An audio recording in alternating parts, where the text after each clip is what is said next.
ওঠা গরম ভাতে এরকম যদি কাঁচামরিচের আচার থাকে তাহলে কিন্তু বিষয়টা বেশ জমে যায়, বিশেষ করে যারা ঝাল প্রেমী তাদের জন্য। তো আমি এখানে হচ্ছে 200 গ্রামের মতো কাঁচামরিচ নিয়েছি। আজকে 160 টাকা কেজিতে 1 কেজি কাঁচামরিচ এনেছিলাম, ভাবলাম এটা দিয়ে কিছু একটা করা যাক। তো 200 গ্রাম নিয়েছি আমি এখানে। নেওয়ার পরে 3 থেকে 4 বার খুব সুন্দর করে আমি ধুয়ে নিয়েছি।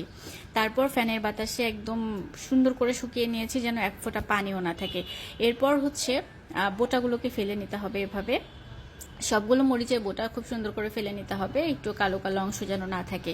তারপর আমি একটা কেচি দিয়ে এভাবে মাঝখান দিয়ে ফেলে নিচ্ছি। এটা হচ্ছে সবজি কাটার, আপনারা চাইলে যে কোনো কেচি দিয়ে ওটা করতে পারেন, বটি দিয়ে ছুরি দিয়ে যে কোনোভাবে করতে পারেন, তবে পানি যেন না লাগে আর কি।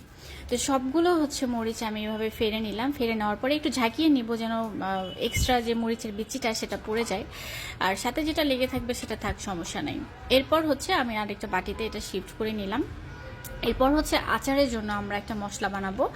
এখন দিলাম 1 চামচ মহুরি, 1 চামচ জিরা, 1 চামচ হচ্ছে ধনে, তারপরে হচ্ছে এখানে 1 চামচের কাছাকাছি 5 ফোড়ন, আর 1 চামচ দিলাম হচ্ছে সরিষা, কালো সাদা যে কোনো একটা সরিষা দিলেই হবে। তো এগুলোকে সুন্দর করে ভেজে নিতে হবে, দেখবেন যেন পুড়ে না যায়। মোটামুটি ভাজা হয়ে গেলে এটাকে সুন্দর করে নামিয়ে নিতে হবে। আমি একবারেই এটা গ্রাইন্ডার জারে শিফট করে নিয়েছি এবং মশলাটা গরম থাকা অবস্থায় মানে গ্রাইন্ড করে নিয়েছি। এরপর হচ্ছে কড়াইয়ে আমি সরিষার তেল, পরিমাণ মতো সরিষার তেল গরম করে নিলাম, ওটাকে ঠান্ডা হতে দিব। এদিকে চলে আসলাম আচারটা মিক্স করতে।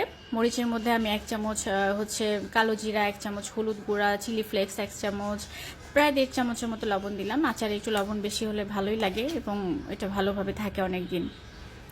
এরপর দিলাম হচ্ছে মশলাটা। আসলে আচারের ফ্লেভারটা কিরকম হবে এই মশলার উপর অনেকটা ডিপেন্ড করে। তার মধ্যে দিলাম হচ্ছে 3 টেবিল চামচ ভিনেগার, 200 গ্রাম মরিচের জন্য 3 টেবিল চামচ ভিনেগার দিলাম। তারপর যে তেলটা ঠান্ডা হয়েছিল সে তেলটা দিয়ে দিলাম। দেওয়ার পর এটাকে এখন সুন্দর করে মিক্স করে নিতে হবে। তো আমি 2 চামচের সাহায্যে সুন্দর করে মিক্স করে নিচ্ছি, যেহেতু এটা হাতে মাখানো আচার, সুন্দর করে মিক্স না করলে কিন্তু মশলাগুলো ভেতরে ঢুকবে না। তো যে কারণে আমি কি সুন্দর করে এটাকে মিক্স করে নিচ্ছি। দেখেন লুকটা কি সুন্দর হয়েছে না। এরপর হচ্ছে এটাকে শিফট করে নিতে হবে একটা বয়ামের মধ্যে। বয়ামটা আগে থেকে পরিষ্কার করে একদম সুন্দর করে শুকিয়ে রাখা ছিল, তার মধ্যে আমি হচ্ছে এখন আচারটাকে শিফট করে নিচ্ছি। এটা মাঝে মাঝে যদি রোদে দেওয়া যায় এমনিতেই অনেক দিন ভালো থাকে, আর হচ্ছে চাইলে আপনার নর্মাল ফ্রিজের মানে চেম্বারে রাখতে পারেন। তো আমি সাইডের যে ময়লাগুলো লেগেছিল, মানে তেলগুলো লেগেছিল, টিস্যু দিয়ে মুছে ফেললাম। আর দেখেন বয়ামে ভরার পর এটা কি যে সুন্দর লুক হয়েছে।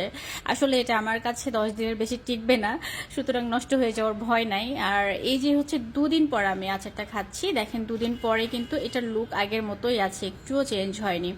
খুবই সুন্দর আর খুবই মজাদার এই আচারটা, এত টেস্টি। বিশেষ করে যারা ঝাল পছন্দ করেন তাদের জন্য খুবই ভালো লাগবে। যারা ঝাল পছন্দ করেন তারা এটা অবশ্যই অবশ্যই ট্রাই করে দেখবেন।